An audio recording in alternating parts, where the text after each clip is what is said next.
So hi everyone. So we're having some issues with Erin, who is the moderator for this event. She's connected from Mexico, but let's start. Let's start the event, and I'll be moderating as she joins. Hi everyone. Welcome to the event that we're organizing with ICRICT and FES today, talking about Russian oligarchs and also whether all the measures taken to target them will have any implications for global financial transparency reforms, global and also regional regions like obviously Asia and Africa and Latin America.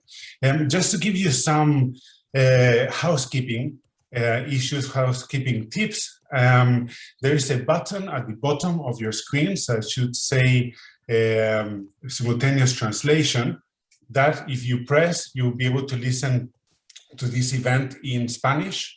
And obviously, if the panelists speak in Spanish, you'll be able to listen in English. We will have the panelists talking, and then we will have an open Q&A for the audience to make any questions that you have. This can be done through the chat, which is in the Zoom, and we'll be monitoring that as well. So first of all, welcome again. Welcome to this event. My name is Alfonso Daniels. I'm an investigative journalist and working on financial transparency issues for several outlets. And first of all, I mean, the whole, obviously, the issue of Russian oligarchs is very much a hot issue at the moment because of the war in Ukraine. A total of more than 3,000 individuals and entities have been coming under sanctions in the US, European Union, UK, Canada, Japan, etc. That's as of 22nd of March, according to the Brookings Institute tracker. The key focus has been links of individuals and entities which are somehow linked to the war in Ukraine. We also saw the establishment of the Transatlantic Klepto Capture Task Force on the 2nd of March. This includes the same countries that have been engaged in the sanction efforts. And that's the idea, is to coordinate efforts to find the assets of the named individuals and entities. So far, frozen assets, as you must have seen in the press, reported daily, it includes yachts, mansions, corporate assets belonging to these individuals, etc. However, what we know that financial transparency in many countries and jurisdictions means that not much will be found. So this is just a bit of the tip of the iceberg. According to the International Consortium of Investigative Journalists, ICIJ, based on the Panama Papers and the Paradise Papers that came out a few months ago, it found assets worth $17 billion belonging to 35 individuals with alleged close ties to President Putin. This is a very small amount. It's a very tiny amount if we consider that the total estimate is at least $1 trillion of foreign assets linked to Russian individuals. So it seems that the efforts now, even though they're targeting Russian oligarchs, are pretty much not going far enough at all, let alone the issue about whether this will target oligarchs elsewhere. You have wider, broader financial transparency implications. So I would like to start making some questions to some of the panelists. And before, I want to start with Jose Antonio Ocampo, who kindly joins us from New York.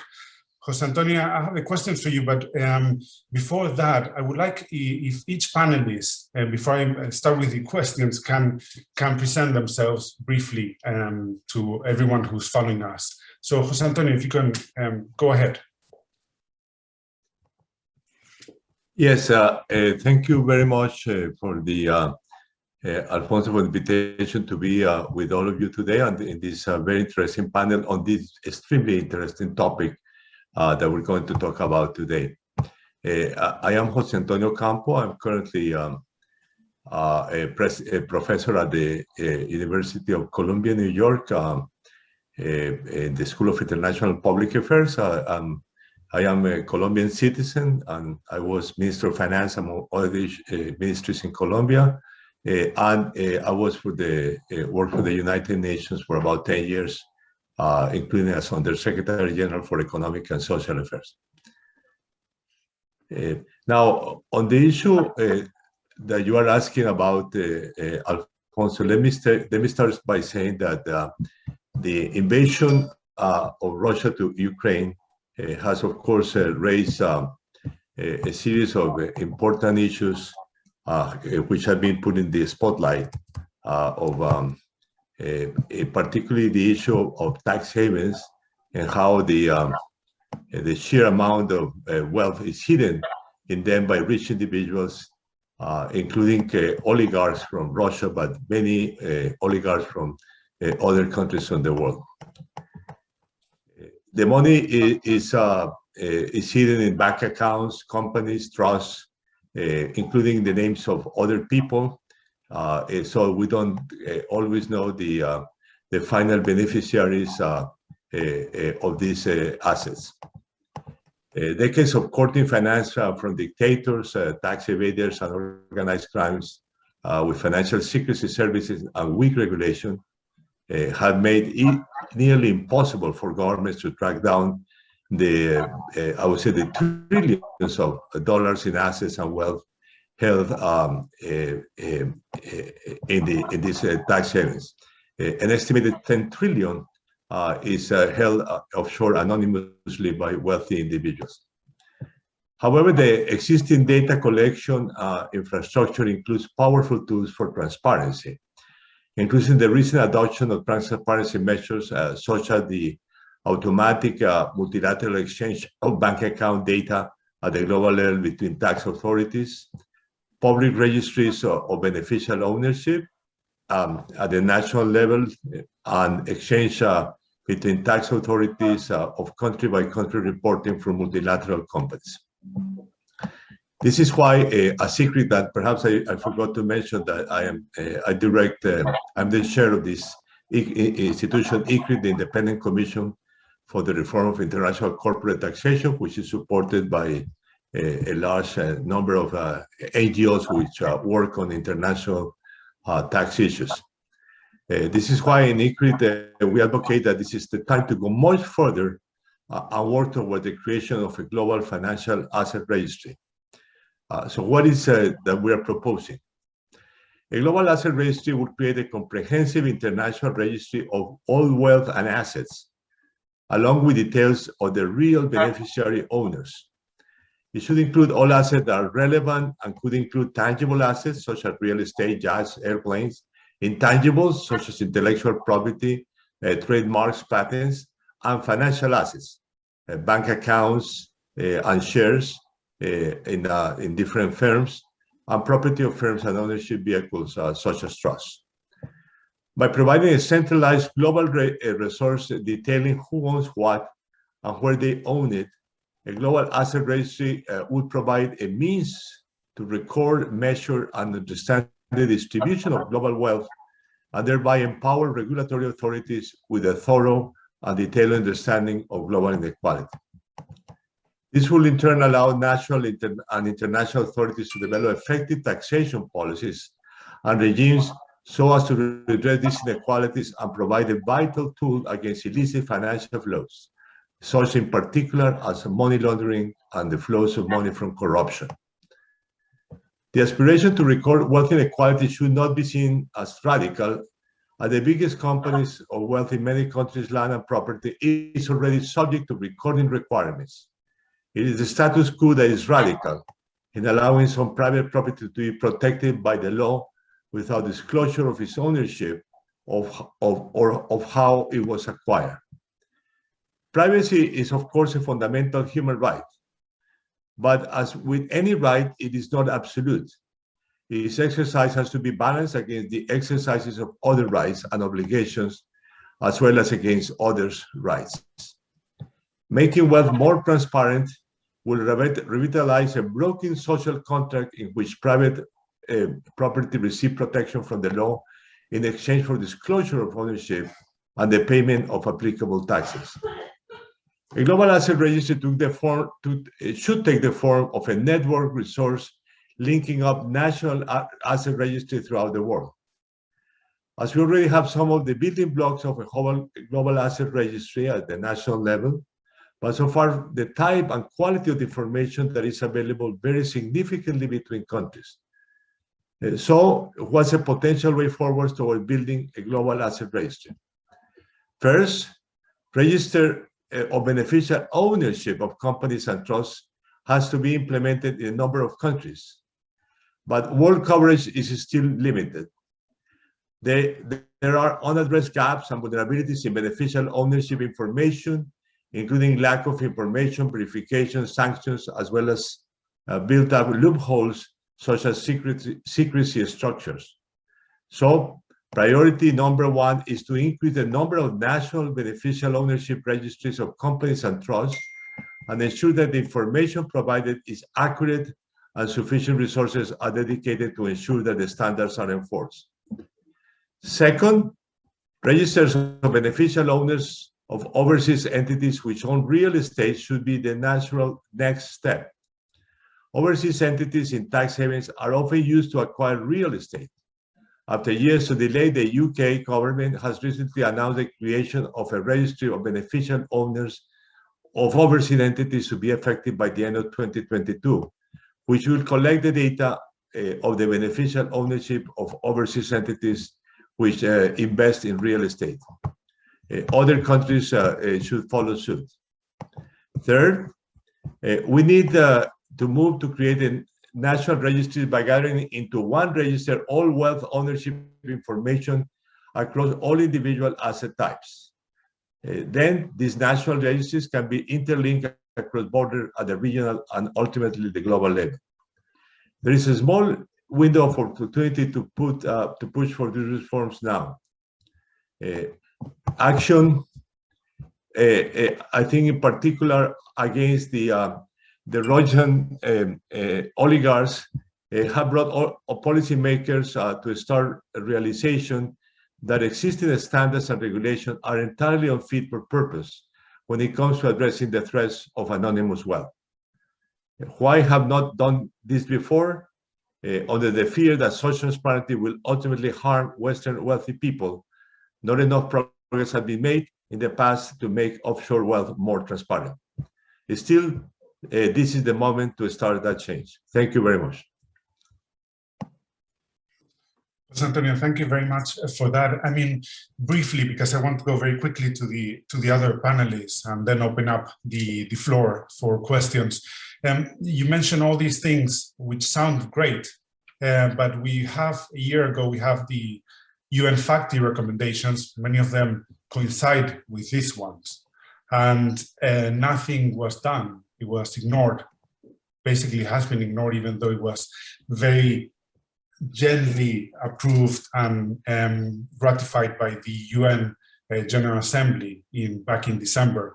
So what hopes do you think that what you're suggesting will be taken on board, despite, I mean, all the pressures? What will basically make, what's the difference between this and what happened to FACTI, really?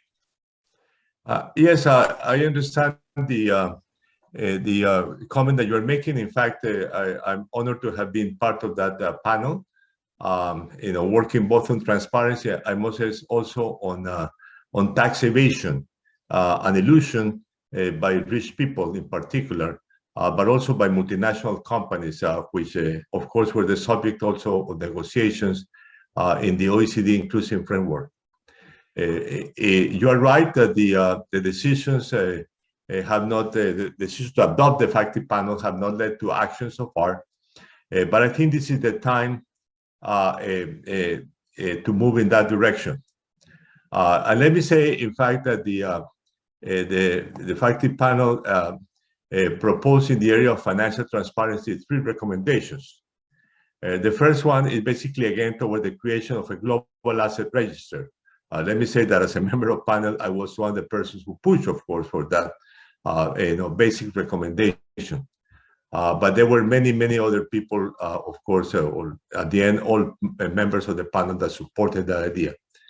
We believe that international anti-money laundering standards, which were quite extensively discussed in the panel, should require that all countries create a centralized registry for holding beneficial ownership information of all legal vehicles and have this information public. The second recommendation of the FACTI panel was about multinational tax transparency. Tax transparency should be improved by having all private multilateral entities publish accounting and financial information on a country-by-country basis. Working through the OECD inclusive framework, many governments agreed back in 2015 that all large multinational enterprises are required to prepare a country-by-country report with aggregate data on the global allocation of income, profits, taxes paid, and economic activity among tax jurisdictions in which they operate. Let me point out that, however, that the standards of the threshold for this norm is extremely high, and so it only applies to a small number of very large corporations. And our recommendation, both by ICRICT and in fact the panel, was that the threshold have to be reduced in order to increase that information for a larger number of multinational companies. Now, in any case, the current exchange of information is confidential, only between tax authorities. More developing countries do not have access to this data, and given that they are the ones with the least resources to audit multinational companies and prevent profit shifting, they are the ones that did it most. A broader transparency requirement can quickly be adopted through the inclusive framework of BEPS at the OECD, or universalized with a broader UN tax convention on transparency, which has been the recommendation that we have made in ICRICT. The third and final recommendation of the FACTI panel is around transparency in public procurement. To speed up the essential COVID-19 pandemic-related responses, countries have weakened or eliminated some of the already insufficient administrative controls and accountability tools with higher risk of revenue losses, corruption, and budget shortfalls. As a first step towards greater transparencies, governments should put online for public review all emergency contracts issued in response to the COVID-19 pandemic, and should refuse future contracts with commercial confidentiality clauses or with entities that have not disclosed their beneficial ownership information. The current lack of financial transparency contributes to states not being able to fulfill their human rights obligations, undermining particularly the achievement of economic, social, and cultural rights. The impacts are already deeply gendered, with grave implications for forging property towards gender equality and empowering of women and girls. Antonio, thank you for this. I want to jump to Theresa Neef, who is joining us. Thank you, Theresa. I would like to ask you about, but before I make the question, can you please quickly present yourself? Thank you. Yes, thank you, Alfonso. Thank you for inviting me to this distinguished panel. I'm the Eastern Europe and Russia coordinator of the World Inequality Lab, and I'm also a researcher at the EU Tax Observatory. Both institutions are based at the Paris School of Economics. They're both research institutes that are centered about inequality research and taxation research. Thank you, Theresa. Welcome. As you know, obviously, we know that the EU Tax Observatory published a proposal to create an European asset register as a mechanism to, the idea is to better sanction Russian oligarchs that hold assets all over the EU, especially in jurisdictions that act as, we know, as tax havens. Given that that's the case, can you flesh out, can you describe the relationship between Russia's offshore wealth and wealth inequality? And is this a pattern that we can find in other European countries?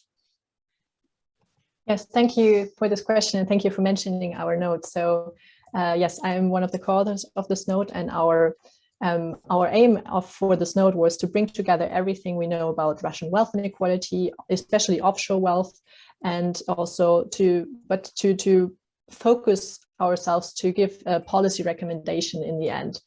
And we think the way forward for the EU is to not only identify the assets of sanctioned individuals, but to use this momentum currently, because currently countries recognize that they don't know who owns assets in their countries.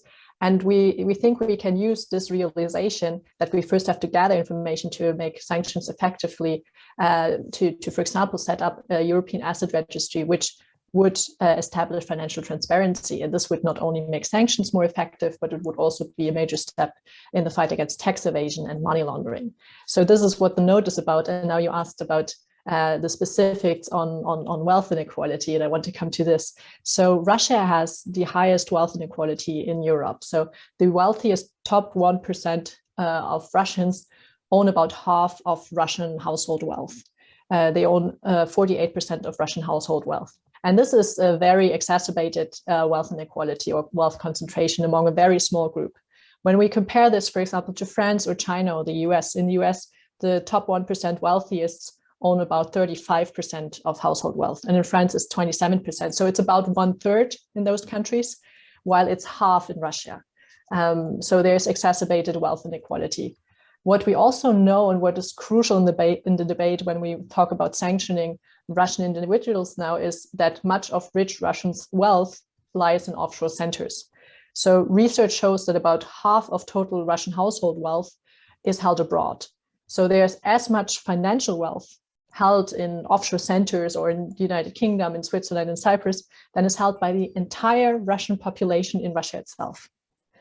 And this phenomenon of holding wealth abroad is particularly pronounced among the very rich. Another paper finds that the richest 0.01% of Russians, this is about 10,000 individuals, they hold about 12% of total Russian household wealth, so a lot of wealth. And they hold 60% of this wealth abroad in offshore centers and tax havens.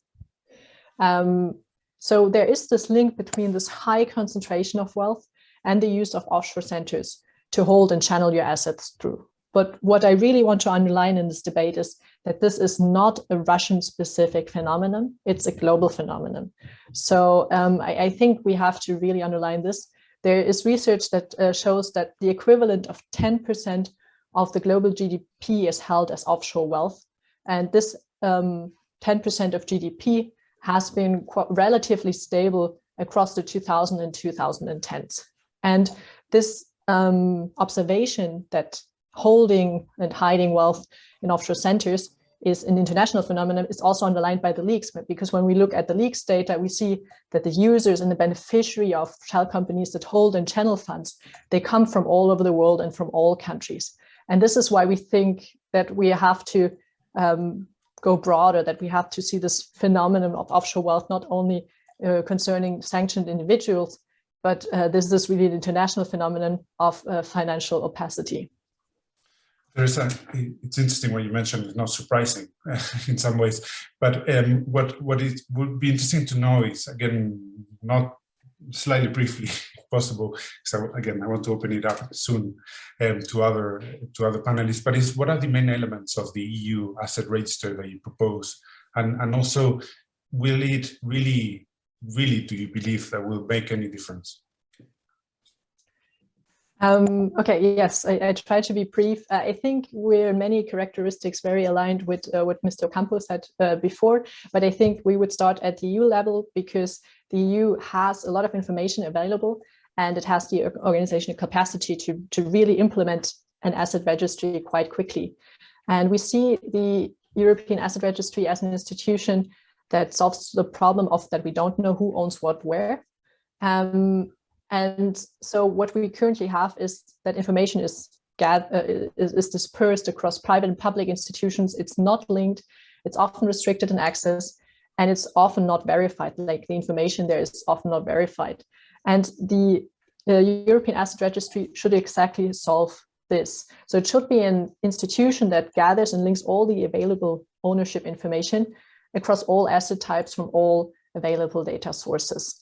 And the main characteristic is that it's really comprehensive, because what we've seen from research is that as soon as there are blind spots, people that want to stay hidden use those blind spots. There are behavioral reactions to blind spots. And comprehensive means that it's very comprehensive in asset types, may it be financial assets, bank accounts, but also real estate, etc., across all jurisdictions. So not only companies that are incorporated in the EU, but also companies that are registered outside of the EU but hold assets in the EU, and across all legal forms, may it be listed or unlisted companies, may it be trusts and foundations. So basically, it has to be comprehensive, and this institution shall have skilled personnel that can link this data and then really verify this data and see what blind spots remain. And with this should be very active. And I just want to underline as a last sentence here that it's not only a powerful tool to effectively sanction oligarchs, but also to really fight tax evasion and money laundering and other phenomena linked to illicit financial flows. Thank you, Theresa. Thank you very much. I'm sure that we'll really go back onto what you're mentioning. I would like to jump now to Sebastian Fiedler, who is joining us. He's actually, it's better for you to introduce yourself, Sebastian, before I go ahead and ask you a couple of questions. So Sebastian, please go ahead. Yeah, thank you so much for the invitation here. I'm a member of the German Parliament, of the German Bundestag, and the spokesman on crime policy, and member of the Committee on Internal Affairs and Legal Affairs. And in my former life, I was an investigator and was the head of the Federation of German Criminal Detectives, which is one of the 3 police unions here in Germany. So I've some experience in the field, but it's a few years ago, I have to admit. Sebastian, you look very young, so I'm sure it's not that long ago. No. 48. Oh, okay. Sebastian, you've talked about the issue. Before I even ask you those questions, just to remind the audience who's following us that you can make questions to our panelists through the Q&A button. We will go to your questions after the panelists speak, and also through the chat. We'll be following that. There's also a button at the bottom of the screens which allows simultaneous interpretation into Spanish. Sebastian, the issue of lack of transparency in the foreign ownership of assets obviously is also relevant, very relevant to Germany. You've in the past, I understand, been very supportive of the idea of real estate register to provide details of beneficial ownership of foreign companies owning real estate in Germany. Is that the case, and why do you think that's so critical? So let me talk of the perspective of an investigator, maybe, and first of all, maybe in general terms. Let's say there are why it is important for an investigator in the field of money laundering. It's always a matter of finding out where the assets are and to find the assets of a certain person. And in this concerns 3 major areas, I think, among others, which are the bank accounts, the share portfolios, and of course the companies, and in the third part, the assets. This is the main 3 areas of the investigations. And it is important for the investigations when they want to trace and seize assets, but it's also important to allow investigators to arise in the first place. There have been investigations into organized crime. I guess it was in Spain in the past years, which would not have been possible without a register over there. I think it was a case of the mafia a few years ago. So it is also a question of crime prevention, of transparency, and at least it has to do also with the prices on the real estate market. So it's also a general issue of the society for itself. And Sebastian, what do you think? I mean, going back to what Theresa was saying earlier, what do you think of the idea of a national public asset register and linking all data on ownership of assets, and also the idea of the European asset register that Theresa was mentioning? I think it's a good idea, but I'm not quite sure how realistic it is, as far as I know the other politicians, among others. But let's make it short, because we have to go to the discussion afterwards. I think it's a good idea, and we should put this approach forward. But I would like to bring another approach in the discussion, maybe, although you didn't ask me of that. But I think we have to discuss about the laundromats for itself. We do not often talk about this, I think, and this is also, from my point of view, it's very important to ask ourselves why we allow such laundromats. Laundromats are for the dirt, and no one would put clean laundry in the washing machine. And I would like to discuss about the question why we don't criminalize the laundromats, the washing machines for itself, and why we don't ban specific companies from specific secrecy jurisdictions for itself. This should be another discussion among others. So, if I understand well, so again, briefly, Sebastian, for now, the EU asset register that Theresa was mentioning, you're sort of not very optimistic that will happen. Is that correct?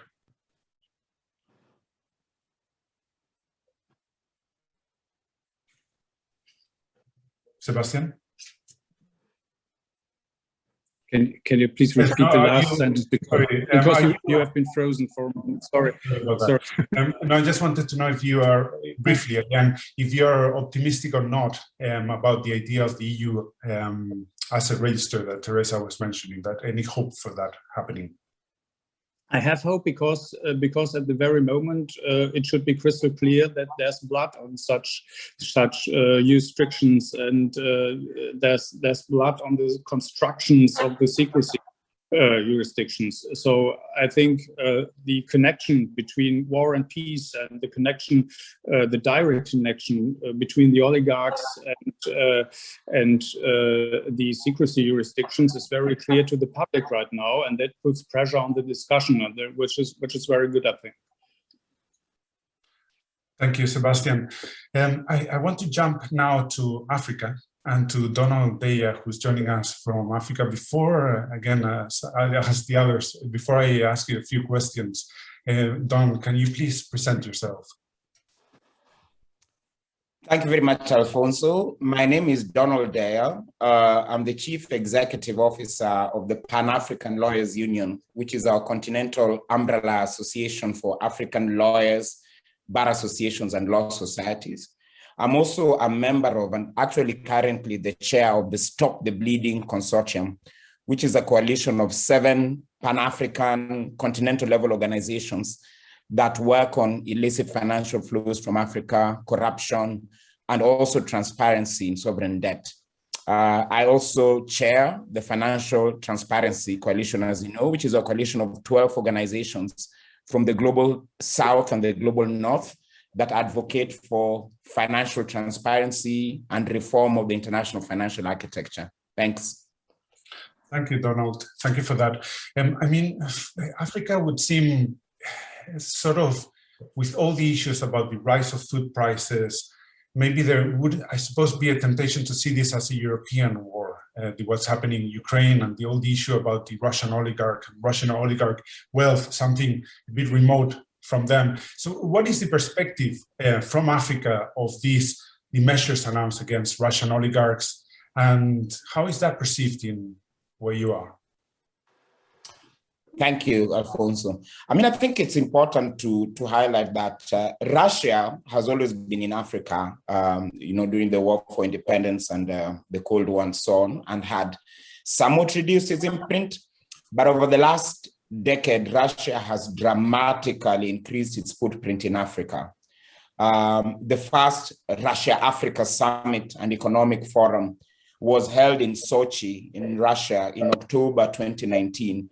and was co-chaired by the Russian President Vladimir Putin and the Egyptian President Abdel Fattah el-Sisi in his capacity as chair of the AU. And 43 out of the 55 African heads of state and government were in personal attendance. They had scheduled to hold the second Russia-Africa Summit this coming October or November 2022 in Addis Ababa, Ethiopia. So it will be interesting to see whether that still holds in the current circumstances. And Russia is having an increasingly larger imprint in trade and economy, but also in peace and security and military operations in Africa. The Russian government has interests in oil and gas in a couple of African countries. Many Russian companies, including possibly those owned by persons close to the regime, who the world now calls oligarchs, are active in diamond, platinum, gold, aluminum, and so on in several African countries: Angola, Zimbabwe, Sudan, Guinea, Nigeria, and so on. And even in terms of military, Russia is now the largest supplier of military equipment and materiel to several African countries, including countries that are in conflict and including fragile states and what you could really call failed or collapsed states. And it has boots on ground, mainly through private military contractors, such as the Wagner Group, whose leader is reputed to be very close to Putin in several African countries: Mali, Libya, Central African Republic, Sudan, and Mozambique. And the impact is being seen. Half of Africa, 26 African countries, either abstained or absented themselves from the UN General Assembly vote on the Russian invasion of Ukraine. Now, you could say for many of them that perhaps it's also consistent with the traditional, historical African initiative or position about having fairness in the global order and treating like cases alike. But you can also see it's also because of their economic and security interests. So we're seeing now, or it's already been reported, that Russian companies, maybe including those owned or operated by these people we now call oligarchs, in the context of sanctions in the US and in Europe, have moved or are moving a lot of their assets and operations to other parts of the world, principally to places like Dubai, in the United Arab Emirates, where they could hide, their assets and hide their ownership of assets. In Africa, well, yes, indeed, this war will contribute to food inflation. Many African countries get a lot of their wheat, a lot of their fertilizer from Ukraine and or Russia. Oil prices will go up, and of course that will have a domino effect on our economies. We may see even strife, food-related strife in a number of African countries. So that's a concern. But we also think that we are likely to see, in the context of sanctions, increased activity of Russian companies, maybe even these oligarchs and kleptocrats, increased activity through African countries, through African financial architecture. We are probably likely to see more reliance on African natural resources, oil, gas, minerals, maybe even more reliance on African economies for operations and to move their money. So indeed, it is our interest as African people to ensure that our facilities are not used to support war in Ukraine or indeed illicit activities in Europe or in African countries themselves. So we see this current move to target the Russian government, the Russian companies, oligarchs, and so on, that it has a potential to open ways for systematic transparency reforms to prevent financial secrecy, to prevent tax abuses, and to make all assets, more traceable in public registries. So we believe we should harness the momentum of the current efforts by US and Europe. We need to interrogate what is the legal basis with which these European countries, the US, are freezing or confiscating assets. What's its basis in national law, international law? And then we need to extend this to other oligarchs, other kleptocrats, other companies that are also involved in illicit activities. So this should be a boost in the arm for beneficial ownership legislation and beneficial ownership registries, not just for companies, but in other areas for trusts, for real estate, for art, and other assets. And this should be a boost in the arm because Africa has a position. Our position is the Assembly, the AU Assembly Declaration on Illicit Financial Flows from Africa of 2015, which flowed from the high-level panel on illicit financial flows from Africa, known as the Mbeki panel, and its recommendations. And we also have, because Africa was very active, as Antonio Ocampo said, in the UN FACT process, the Financial Accountability, Transparency, and Integrity Panel, and its report of February last year. And this should be a boost in the arm for its recommendations and push action, global asset registrar, anti-money laundering standards towards a UN tax body and so on. So I think we are living in a unique time and we should harness the moment to expand action on transparency, accountability, and integrity in financial matters. No, but you mentioned all this, it should be, but what impact do you think, and is there a sense that this is happening already, or is it too early to tell, impact that this is having on Russian-owned assets in Africa, for example, assets or mines, for example, that are owned specifically by Russian oligarchs, say for in Guinea, the issue of bauxite mining. How is there a sense that there would be an effect as these oligarchs, Russian oligarchs, are targeted? Will there be an effect, or is there a sense that's already happening in Africa? Keeping in mind that obviously there is reports, for example, in South Africa, which abstained in the vote, UNGA vote, or for example, Russian money funding the ANC. So there seems to be a direct link of Russian money not only investing, but also supporting political leaders in the region, like Mali, for example, as well. Do you feel that there is a sense that things will happen, or a sense that things are happening already in terms of targeting Russian assets? As far as I know, right now, in terms of targeting Russian assets in African countries, I don't think there's much going on yet, but I think there's a potential.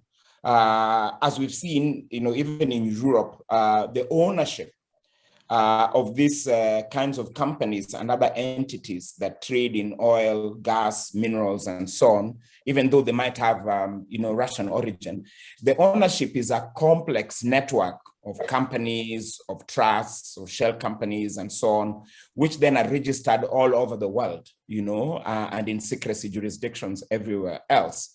So I think as the campaign, the American and European campaign to target these assets deepens, I think opportunities will present themselves, because you will find that some of these are also companies that are registered in secrecy jurisdictions in African countries and so on.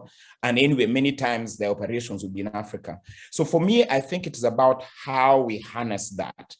Now, you're very right that Russian money, Russian military equipment and material, Russian boots are on ground propping up regimes, many of them illegitimate regimes in a number of African countries, and that's an issue.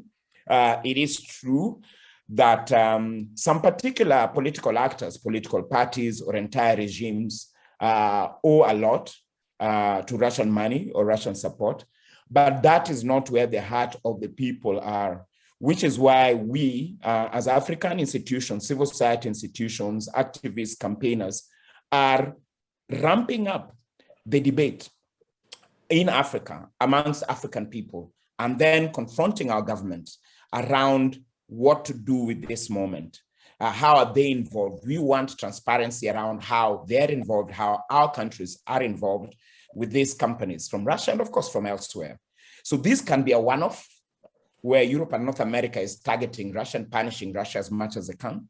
But it can also be a significant boost to global actions to ensure financial transparency, accountability, integrity.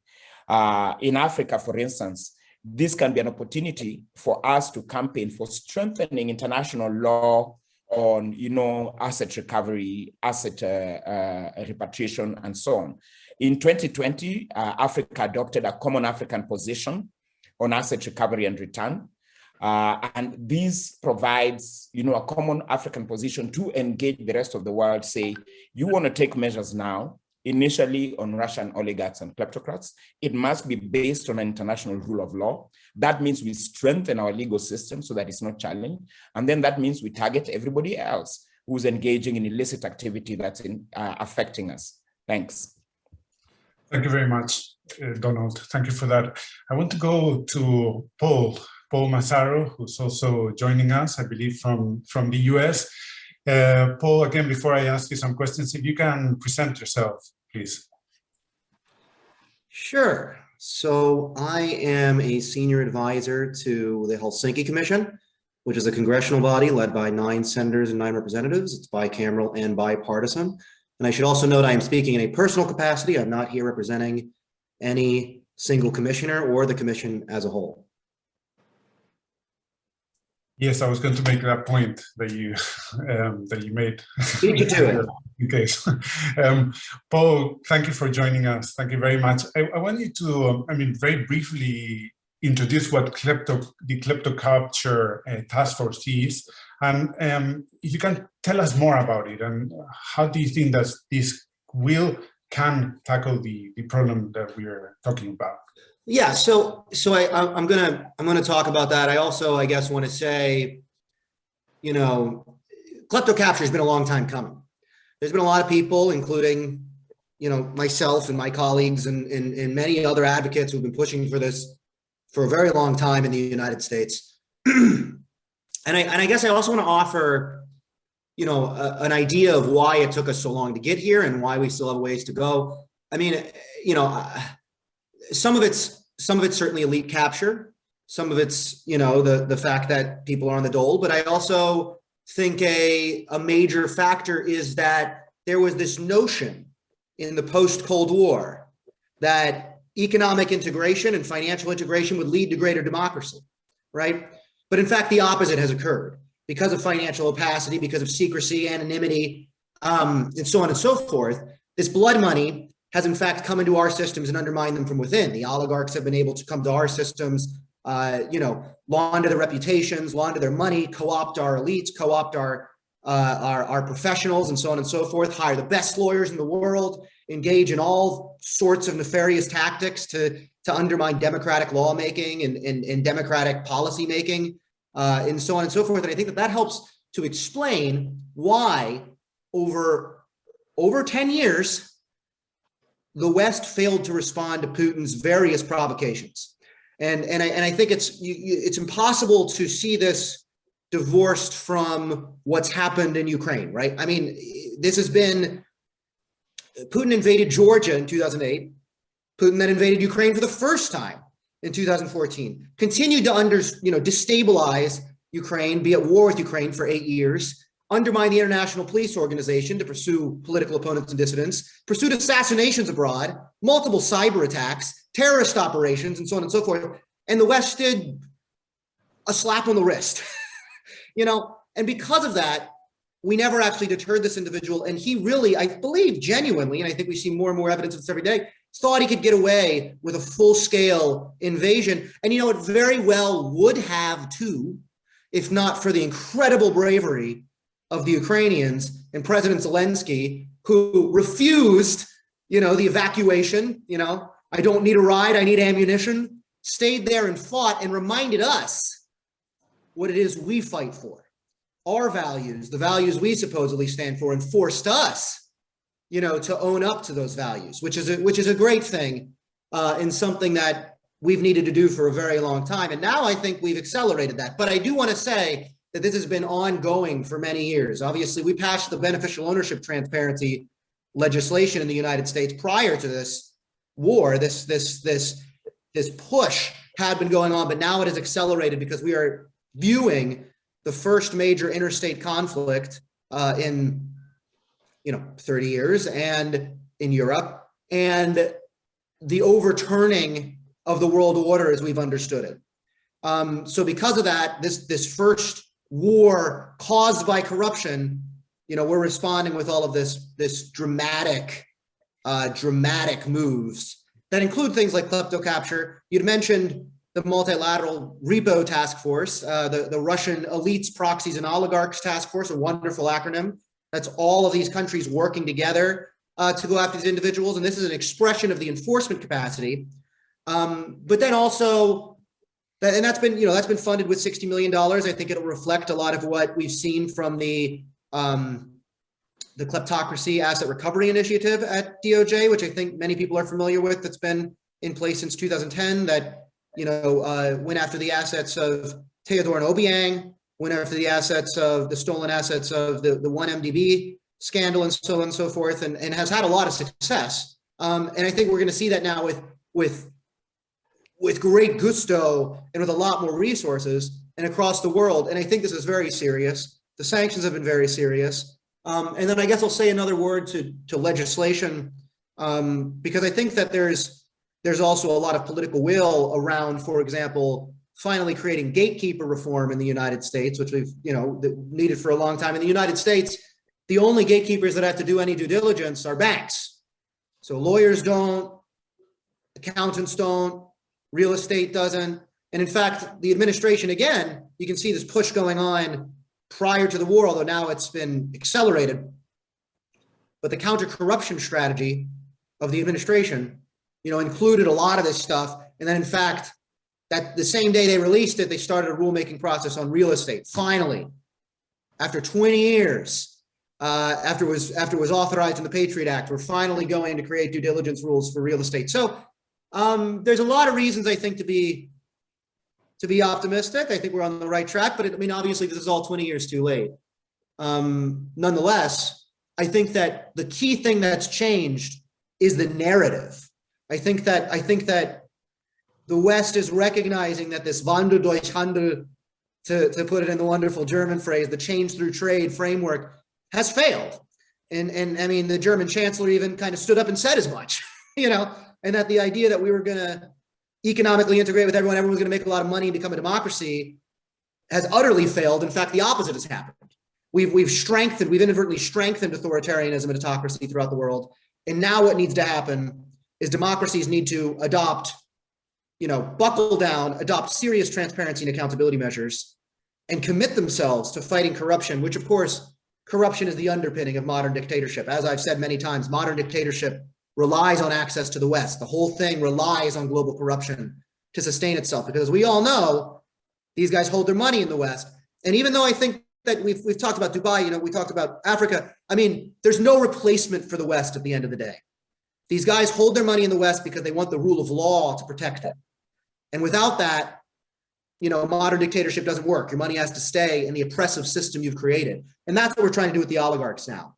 Force them into the system that they've created, force them to face the autocrat that they owe their allegiance to. Well, you're optimistic though. The Kleptocracy Task Force, there's so many task forces, so many announcements that things are being done, sort of on track. There have been some progress, as you mentioned. But for example, there was a summit for democracy last year that President Biden called, and many of the leaders there, some of them were President Kenyatta, from Kenya, who was obviously one of the main characters who appeared in the Pandora Papers. So, and then you have the Pandora Papers revealing South Dakota as almost like a tax haven of choice. You would feel that the US is keen to target the wrong, or what they define would say, I suppose they're bad guys, but really sort of tolerate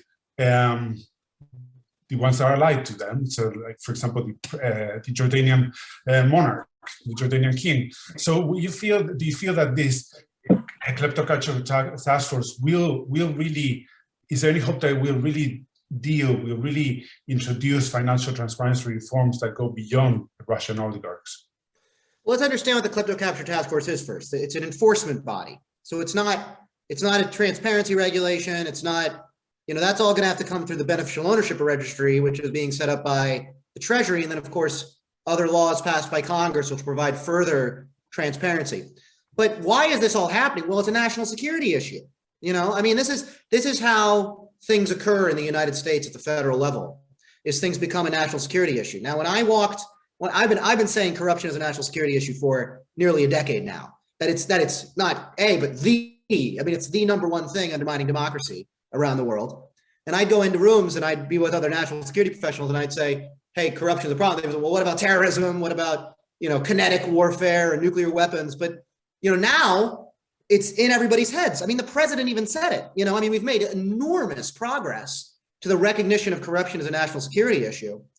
And here's the great thing about when you create the task force, when you create the financial transparency regulations and so on and so forth, I mean, you're targeting adversaries. Yes, that's why we're doing it, because we're worried that with Russia, it's very obvious. Russia is engaged in a genocidal war against their neighbor, a democracy, because they are a democracy, has bombed Mariupol to ash, has created 3 million refugees, has killed Ukrainians because they have the nerve to choose democracy over dictatorship. So I mean, and then down the line, of course, we're extremely concerned about the Chinese Communist Party and their vision for the world, which is one based on corruption and authoritarianism. But when you settle this stuff up, it starts to heal everything, because transparency regulations, once they're in place, they're non-targeted. They're about transparency. So you get transparency for everybody. And when you get the klepto capture task force, we're starting with the Russian oligarchs.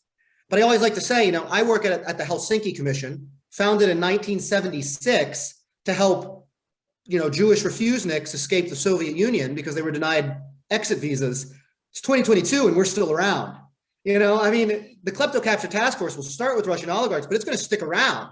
And when they run out of Russian oligarchs, they're going to go after Chinese oligarchs. When they run out of Chinese oligarchs, they'll go after, LATAM oligarchs. When they run out of LATAM, it's just when you set up these bodies, they self-perpetuate, which is wonderful if you're looking for self-perpetuation, which in this case we absolutely are. There's so many oligarchs to take down, I think, as we all know here. The manner in which dictatorship functions is these crony systems, and then semi-authoritarian systems are also transforming into crony-style systems. So there's plenty of targets, but of course we've got to focus on what's immediate, and what is immediate right now is Russia. There's just no ifs, ands, or buts about it. We have to stop the killing in Ukraine. Thank you, Paul. I wanted just to remind the audience that following us that you can make questions. Please don't be shy through the Q&A button and also through the chat in Zoom. And we will address this and send them to our panelists. Also, the panelists can raise their hands if they have anything that they want to add to whatever is being mentioned by the others. I would go to Jose Antonio. Jose Antonio, you started the panel talking about obviously FACTI and other reforms that should be implemented. What is your reaction to what you've heard, and are you as optimistic in a way as Paul seems to be in terms of there will be some change, some actual reforms happening now? Yeah, thank you, Alfonso. Well, first of all, let me celebrate the broad consensus in this group, at least, on how to move forward. Let me say that I celebrate, of course, in particular, the idea that the European Union could move ahead. I hope the US could move ahead also. Paul mentioned a lot the oligarchs from other countries, but he didn't mention the oligarchs from the US, which are equally responsible in some cases for, so it's the same thing for from all over the world, let's say. I think they should be the subject. I think these actions against the Russian oligarchs, as we have pointed out in ICRICT, it should be a step towards creation of a global asset register. And so the initiatives that are on the table, first of all, for example, the European Union proposals, the proposals of the UK to build the national registry with final ownership is important. Let me say also other things that have happened through time. For example, after the 2008-2009 crisis, the commitment that was in a sense forced on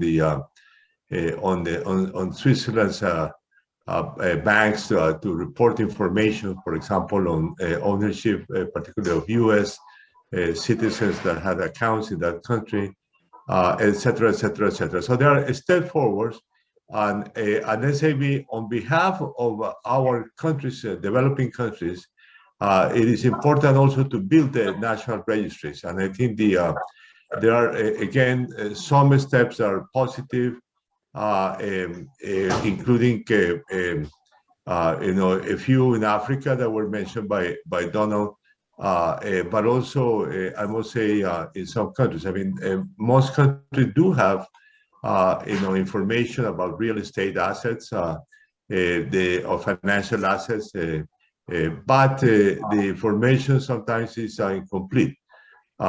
Trusts and accounts that are held in with the minority ownership of the oligarchs, as we have seen in the case of some Switzerland's Swiss accounts of some of the Russian oligarchs, et cetera, et cetera. So I think that this is a long-term process, but I think this question of the Russian oligarchs should be the beginning of a serious global process in this direction, which has a lot of advantages, including not only for taxation, which is of course an issue that the ICRICT is on top of, but also the issue of illicit capital flows, which were mentioned by Theresa and Donald. I mean, the issue of flows of money from corruption, or from narco trafficking, which is a major problem, for example, in Latin America and some Asian countries, et cetera, et cetera, et cetera. So it's the beginning of a step forward. They had many recommendations on the table that come from different panels, including the FACTIV panel most recently. But I think we're moving forward now. The collaboration between North and South is a positive one. So if the North takes the leadership, particularly the European Union, I think that will be a major support for similar actions by developing countries. Thank you, Jose Antonio. Well, you mentioned the European Union. Sebastian, from your point of view, do you think that will happen? And what is the perspective on the German side? You're more in the political process, I suppose, in many ways. What do you see the main political obstacles for what needs to be done to actually be done? I think from my point of view, we have to choose several approaches and not the only one. I think we all agree here about the approach of more transparency, of better registers, which can be searched so to find all the assets. We all know what the oligarchs has to do with secrecy jurisdictions. From my point of view, we have to discuss. So it's part of reputation from my first statement. We have to deal with unexplained wealth. I think the British have a kind of unexplained wealth order. So a discussion about the danger, which means unexplained wealth for a society, for itself, for the economic, for itself. And that's an ongoing discussion here. We have some professors which deal with the lawmaking right at the moment. And another approach, I think, should deal with a ban of several companies from specific jurisdictions, from secrecy jurisdictions. For example, when we see that the British Virgin Islands, and you can choose another secrecy jurisdictions. This is just an example. When you see that the British Virgin Islands deal with specific companies, let's say a limited, and a limited is also part of a washing machine, which we know from all the investigations here. I think we can make laws that ban these kinds of companies from this secrecy jurisdictions for itself. And I think of specific situations where you can also criminalize the use of this company for itself. So this would have several consequences for the secrecy jurisdictions, and it would have consequences here because you would not be able to buy a house with such a company, and you could not construct a whole construction to anonymize your assets here. So the investigators tell, for example, the story that Limited from the British Virgin Islands buys a house here in Bavaria, which this company is held by a trust in jurisdiction B, which is held by a Stiftung in jurisdiction C, and etc., etc., etc. But we don't have a criminalization of this kind of washing machine right now. We also talk about other approaches, but we don't criminalize the existence and the use of this kind of washing machine for itself. I think this should be another approach which could be very effective, I think.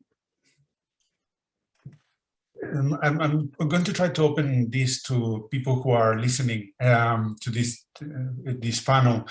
There's again, please, to everyone who's attending, you can make questions to the Q&A. We have time, so yeah, that's your opportunity to make questions to the Q&A or the chat box in Zoom. There's a question from an anonymous attendee which says to Theresa, but it could be also relevant to Donald, is what key lessons can Africa learn from the EU efforts to improve beneficial ownership? Theresa, I don't know if you want to answer that. Yes, I've already thought about this question quite a lot, and I find it quite tricky because I'm not firm on institutional capacities in Africa, but maybe just from a very Eurocentric perspective, what we see in the EU right now is, first of all, we have to upgrade national registers. There are a lot of blind spots in national registers. So this would be an opportunity. And the other one is that we've seen in the last years that cooperation within the EU and in the OECD has already in some areas led to some financial transparency when we think about the automatic information exchange, where also some African countries are involved, but also in the EU, the beneficial ownership registries, and which came about from the anti-money laundering directives of the EU. So I think those are two ways to go on the national level, but also on the corporational level. I don't know if you want to add anything from your end. I mean, I would say looking at what has been, the experience of some of our European colleagues, when we listen to them, when they talk about the successes or the challenges that they're getting in implementation, one thing that strikes me is that adopting a common standard at a larger level, at the European level, which they do, by way of the regulations or the directives like the AML directives, helps a lot in trying to create some harmonization of standards. Because then you'll find different countries, even if they do say that they're putting in place measures like beneficial ownership registries and so on, it'll be at their own standards, in their own way. Then you have registries that can't speak with each other, access to them is difficult, and so on. So having a region-wide harmonized standard first, which then is implemented in various countries, I think has got quite some value. And I think for us, that's one of the lessons that Africa could learn from the experience of our counterparts in how they've been implementing. Thank you, Donald. I wonder if anyone else wants to add anything to this question, any of the panelists? So we have another question from Hafawa. His question is, it's always said that sanctions are targeted and smart, but often it is the people of the punished country that suffers the most, like in Iran.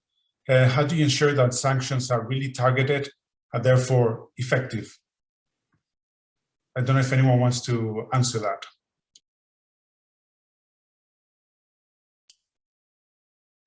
Jose Antonio, you mentioned you were talking so much about what needs to be done. And I wonder if you have any comments on that question.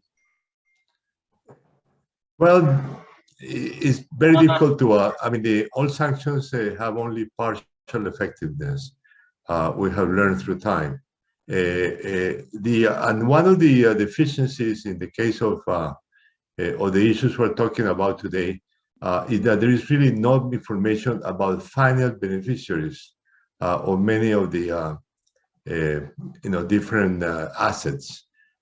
Even real estate assets, which, for example, is a topic in which is in the UK agenda of their asset registry, but also, let's say, trusts, for example, and we have learned in the case of the of some Russian oligarchs, for example, that there are accounts in Switzerland in which, let's say, 51% is in the hands of let's say, a brother or a sister or whatever of one of the oligarchs, and therefore is not fully subject to the sanctions that were adopted. So the final beneficiaries, the creation of that registry is quite important. Built upon the other registry that we do have. I mean, we have for sure the registries of real estate, of financial assets, for example, but and some other assets are also, let's say, yachts, for example, are important. But anyway, this is the gradual build up of a full asset registry according to the final beneficiaries is the step in which we are still far behind, and because of that, the sanctions of the kinds that have been adopted, even for the Russian oligarchs, are only partly effective. Let me perhaps add one, of course, essential issue, which is tax havens and how to manage tax havens, even in the European Union, but also, let's say, in Latin America and the Caribbean, we have full of number of tax havens, particularly in the Caribbean, but also to a large extent Panama is also a case of that. So the full cooperation of the authorities of those territories or countries is important. And by the way, one essential policy of Great Britain should be how to control the asset, the tax havens of let's say territories which are really part of the jurisdiction, which is a major issue. So that's another important point. The relation, for example, to my country, Colombia, with Panama, have opened up a few cases in which information can be made available, but it still is a very limited process. Thank you, José Antonio. Thank you for that. There's a question from Mati Kohonen, who is the head of the FTC. He asks to all panelists, the role of media and civil society has been very important, as reflected by OCC, RP, and in the Swiss secrets and ICIJ, for example, in the Pandora papers. Is there a possibility to create public beneficial ownership registries? Really, and does this create more momentum? Does this create more momentum for this as well? I wonder if anyone wants to have a go at this question, answering this question. I mean, I think certainly it does. I think there is no substitute to governmental action and mutual legal assistance between states and so on, because they're the ones that have the police powers. They're the ones that have the formal powers to investigate crime in a way that can lead to prosecutions, can lead to, asset seizure for feature and so on. So there's no substitute to that. But governments, and especially this formal mutual legal assistance, cooperation across borders and so on, takes time.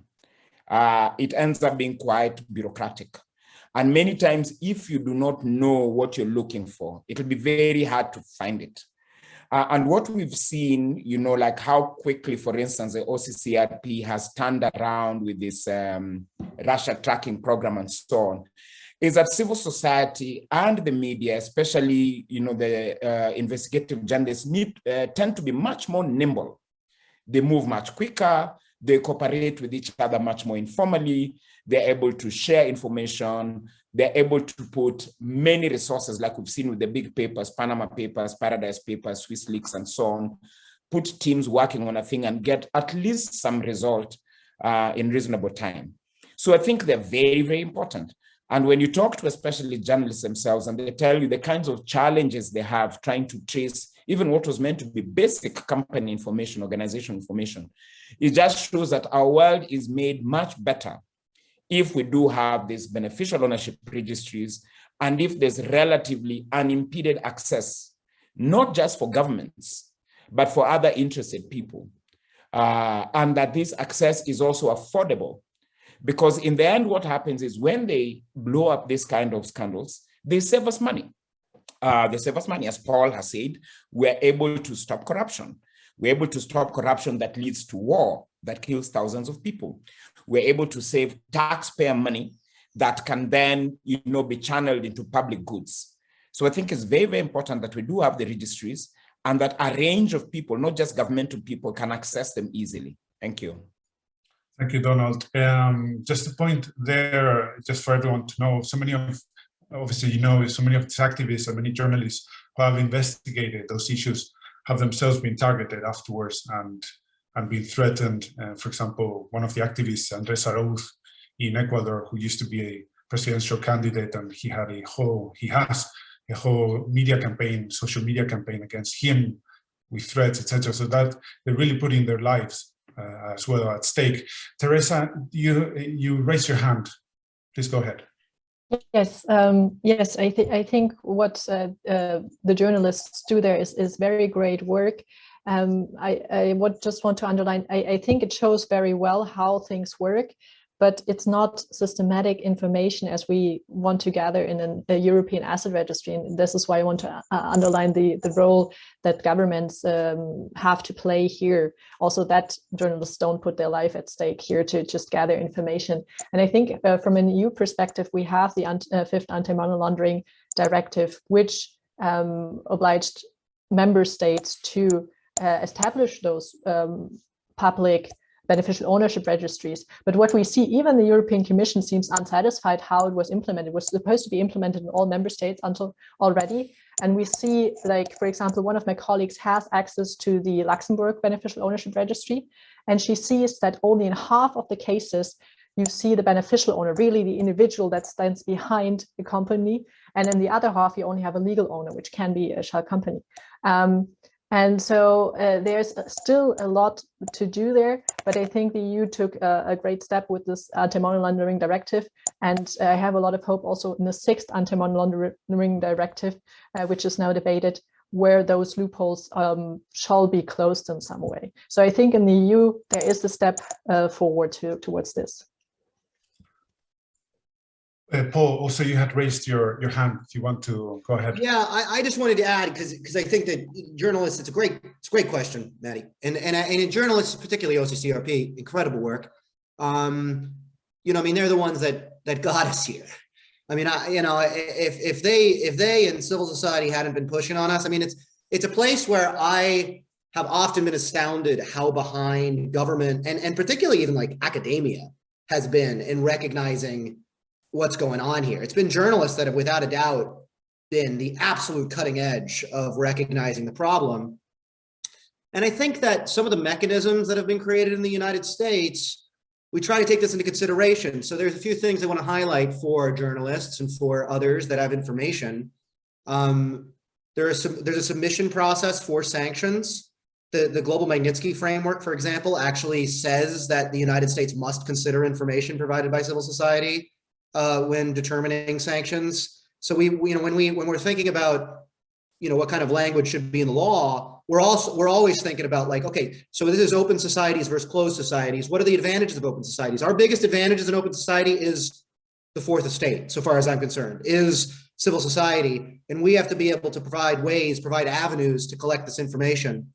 The second thing is, when it comes to law enforcement investigations, just as of a few weeks ago, the United States has set up this congressionally mandated kleptocracy asset recovery rewards program. So if you have information on money hidden in the United States and stolen from anywhere, again, this is not limited to Russian oligarchs. And in fact, many of the cases of the kleptocracy asset recovery initiative of DOJ, the Department of Justice, have been about money stolen from, sort of developing world countries, not what one might think of as these kind of U.S. adversaries, But in any case, this program allows you to receive a percentage of the proceeds recovered if you provide the information. So it's the United States has a number of these whistleblower programs, but it's an extremely strong program with an extremely strong incentive structure. So we're hopeful that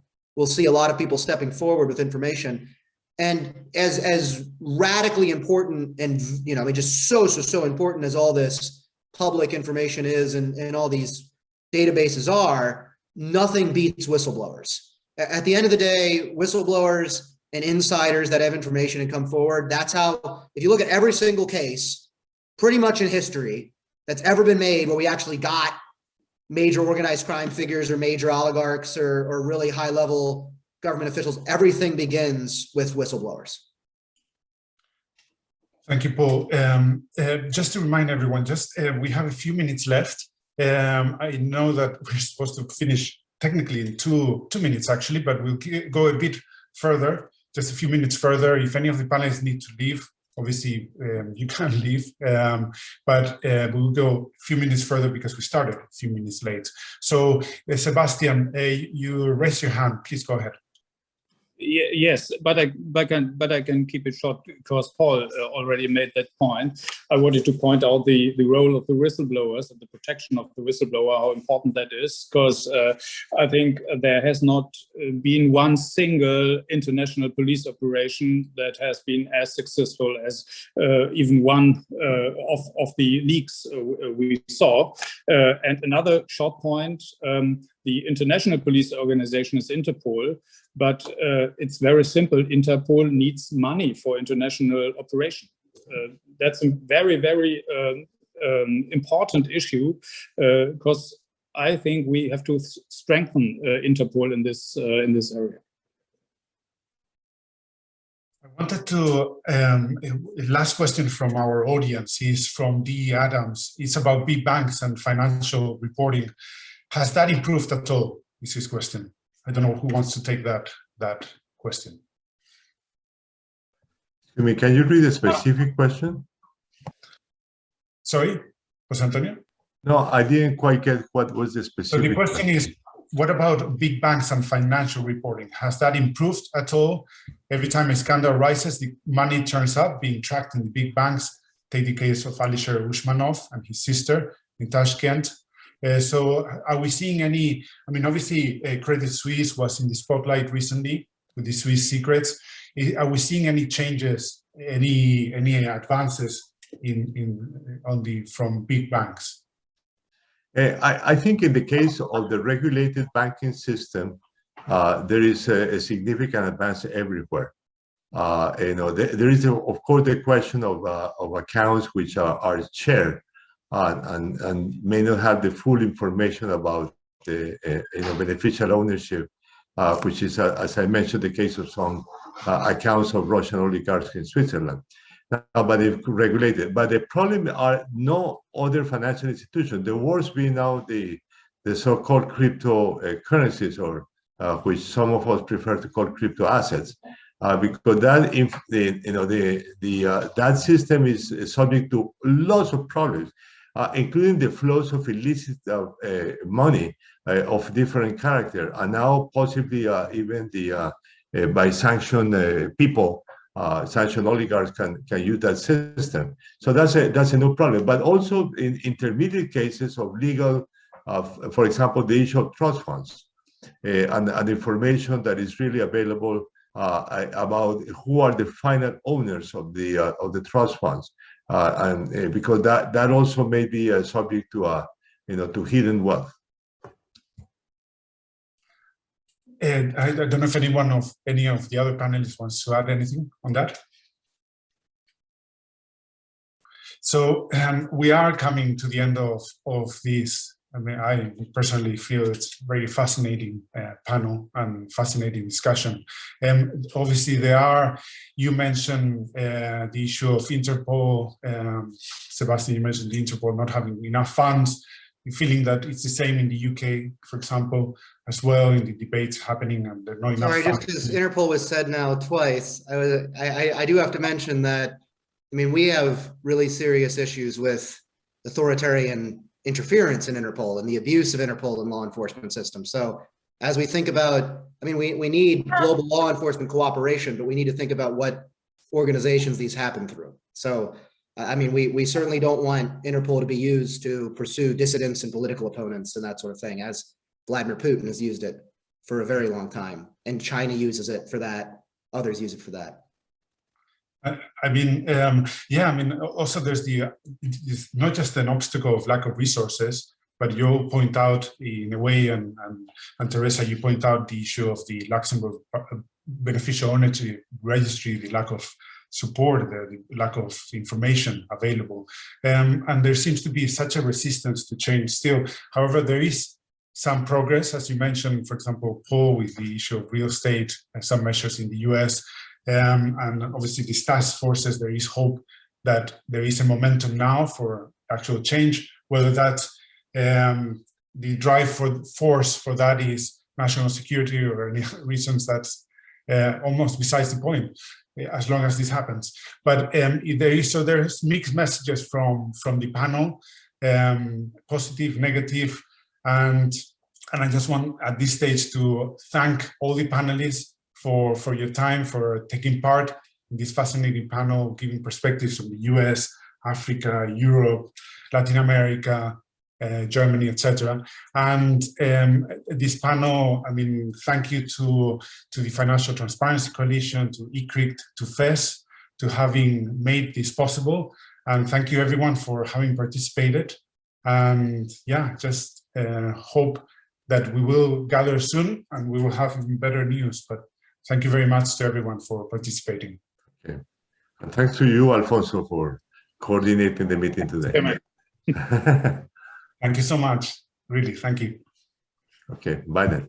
Bye. Bye, everyone.